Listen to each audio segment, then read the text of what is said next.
high in the mid-70s. Here are some weather conditions across the region in showers. Rain was falling in Litchfield with a temperature of 63. The wind was southwest at 6 miles an hour. Light rain was falling in Mount Vernon with a temperature.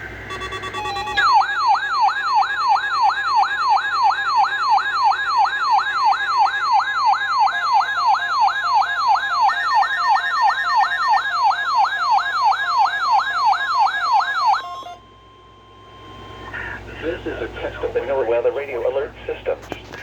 During hazardous weather and emergency situations, the alert tones which were just broadcast will automatically Wednesday between 10 a.m. and 1 p.m. It may be postponed if there's a threat of severe weather. In that case, weekly around 11. weather day. Reception of this broadcast and the warning alarm feature will normally vary with distance from the transmitter. This may occur even if you're using a good quality receiver in good working order. We now return to regular programming. The KXI79 listening area in Illinois.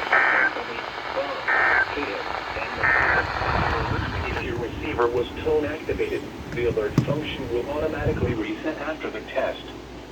This concludes our test for this week, and we will now resume normal programming. Thank you.